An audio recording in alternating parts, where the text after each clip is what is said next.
말씀의 은혜를 함께 나누는 가운데 우리 주님의 은혜가 여러분 모두와 함께 할 줄 믿습니다. 아멘.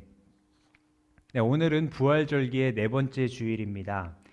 이 네 번째 주일에는 우리가 방금 읽은 것처럼 요한복음 10장을 읽으며 이야기합니다.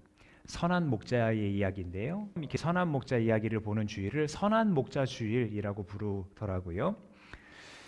그런데 이 선한 목자 주일을 기다리던 지난 한 주는 사실은 이 땅에는 선한 목자가 없다라는 그런 사실을 새삼 되뇌이면서 조금 마음이 무거운 그런 한 주이기도 했습니다.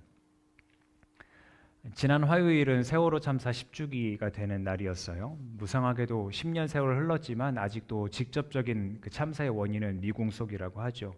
그러나 분명한 것들도 있습니다. 그중 하나는 그 배 선장이 여객들에게 선내에 남아있으라고 하고 본인은 구명정을 타고 배를 빠져나왔다는 거죠. 기사들을 찾다 보니까 이 사람이 임시 선장이었던 데다가 이제 해운사에서는 최종 명령이 떨어지지 않았기 때문에 아마 공황 상태에서 그렇게 도망쳐 나온 거 아니냐라고 말하는 것도 있었는데, 그가 선장으로서 책임을 다하지 않았던 것은 변함이 없어 보입니다. 그리고 지난 금요일은 우리가 4월 혁명이라고도 부르는 4.19 혁명 기념일이었어요. 국가기록원에서는 4.19 혁명을 이렇게 얘기하더라고요. 1960년 4월 19일 자유당 정권이 장기 집권을 위해 정부통령 선거를 조작하자 선거 결과 무효와 재선거를 주장하며 학생들이 중심이 되어 일으킨 항거를 4.19 혁명이라고 부른다. 이런 것들을 보면서 물론 지도자에게 공로나 업적도 있겠지만 과오가 보다 두드러지는 것은 공동체를 위한 희생보다 본인의 안위, 욕망을 앞세우기 때문이 아닐까, 이런 생각을 해보았습니다. 근데 우리가 굳이 철학자의 이야기들을 들먹이지 않더라도 인간이 얼마나 남을 생각하기보다 자신을 먼저 생각하는 존재들인가 우린 잘 알고 있습니다. 저부터도 그런 존재고요. 그러니 어쩌면 우리 모두 어떤 위험을 오롯이 감수해야 될 그런 자리에 있다면 그 자리에서 도망쳤을지도 모르고요. 권력을 쥐고 있을 때 이 권력을 놓기 싫어서 도리어 다른 사람들을 희생시키거나 불법을 자행했을지도 모를 일입니다.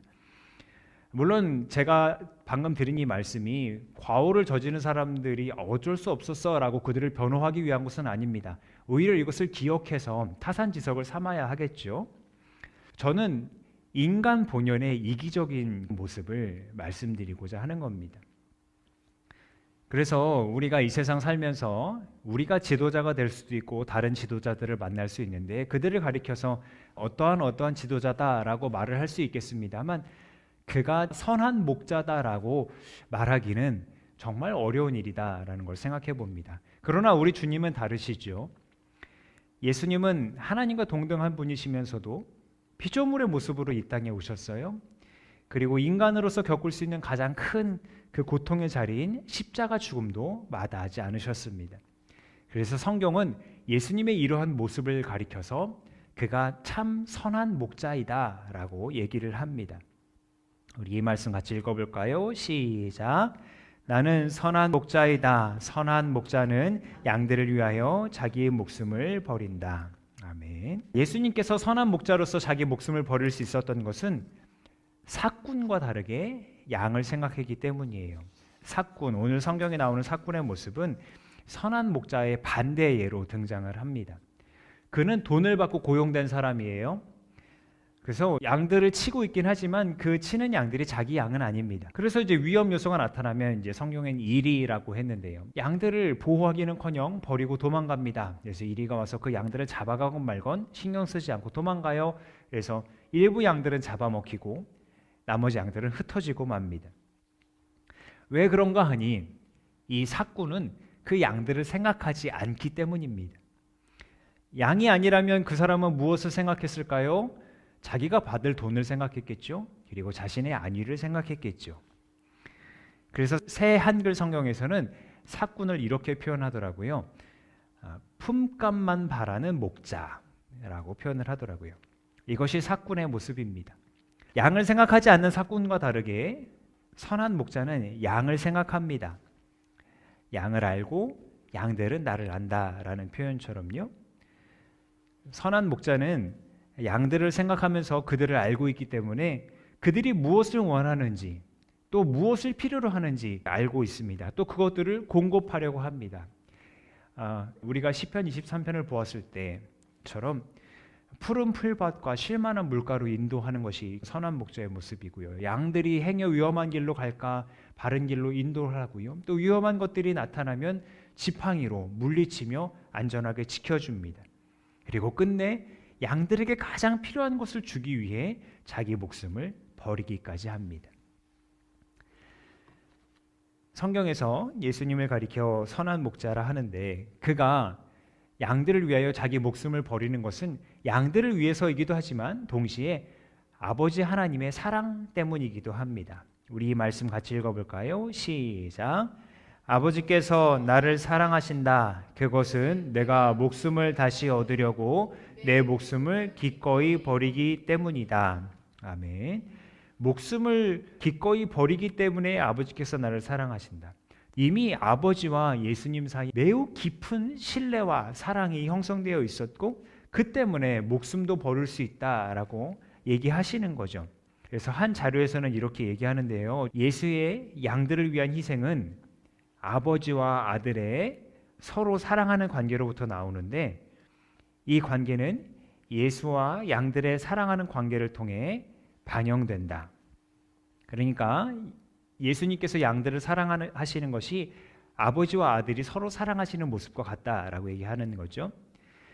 예수에 대한 아버지의 사랑은 그가 신적인 능력을 선물하는 데서 표현되어 있고 아버지에 대한 예수의 사랑은 아버지의 명령에 대한 그의 자발적 순종에서 나타난다. 다시 말씀드리면 아버지는 하나님은 예수님을 사랑하시기 때문에 신적인 능력을 마음껏 부어주셨다는 거예요. 그리고 예수님은 이 아버지를 어떻게 사랑하셨냐면 아버지께서 명령하시는 것을 자발적으로 순종함으로써 나타내셨다는 겁니다. 그래서 이 자료에서는 이제 어떻게까지 얘기를 하냐면 십자가 사건, 너무나 비극적인 사건이지만 양들에게 생명을 주기 위한 하나님이 정하신 방법에 따라간 것이다 라고 표현을 하더라고요. 양들에게 생명을 주고 또 더 넘치게 하려 한다라는 예수님 말씀처럼 말입니다. 자, 정리하자면 목숨을 버림으로써 양들이 생명을 얻게 하는 이 행위는 하나님의 사랑과 명령에 자발적으로 순종하신 예수님의 사랑이었다라고 말할 수 있겠습니다. 더 나아가 예수님이 선한 목자이신 것은 목숨을 내어주는 그 사랑을 울타리 안에만 국한시키지 않기 때문입니다. 나에게는 이 우리에 속하지 않은 다른 양들이 있다. 나는 그 양들도 이끌어와야 한다. 그들도 내 목소리를 들을 것이며 한 목자 아래에서 한 무리 양떼가 될 것이다. 아멘. 이미 하나님께서는 이사야 선지자를 통해서 이스라엘만이 아니라 이방 사람까지 곧 모든 민족을 자신의 백성 삼으시겠다 말씀하셨습니다.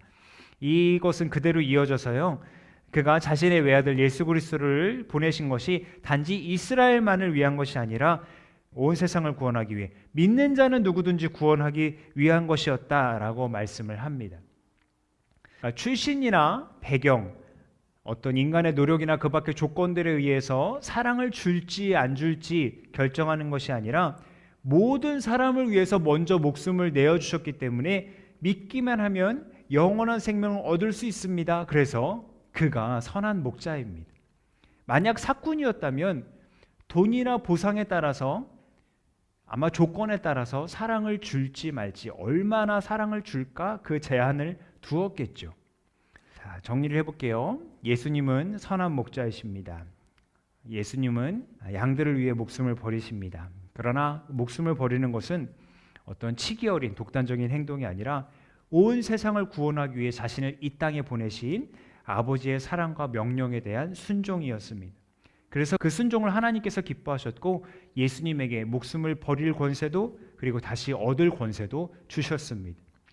그로 인해 유대인이든지 이방이든지 믿기만 하면 누구나 영원한 생명을 얻을 수 있도록 그렇게 은혜를 주셨습니다. 그리고 그 은혜로 말미암아 우리도 이 자리에 있게 되었습니다. 자, 그런데 이렇게 영원한 생명을 얻은 것으로 끝일까요? 오늘 서신서 말씀은 이렇게 시작합니다. 그리스도께서 우리를 위하여 자기의 목숨을 버리셨습니다. 이것으로 우리가 사랑을 알게 되었습니다. 그러므로 우리도 형제 자매를 위하여 목숨을 버리는 것이 마땅합니다. 아멘. 예수님께서 우리를 위하여 자기 목숨을 버리셨고 그것으로 우리는 사랑을 알게 되었다라고 얘기합니다. 그리고 그 사랑을 이제 다시 나타내라 말씀합니다. 그러니까 하나님을 사랑하는 것은 물론이거니와 형제 자매를 사랑하는데 내 목숨을 버리기까지 사랑하라고 하시는 거죠.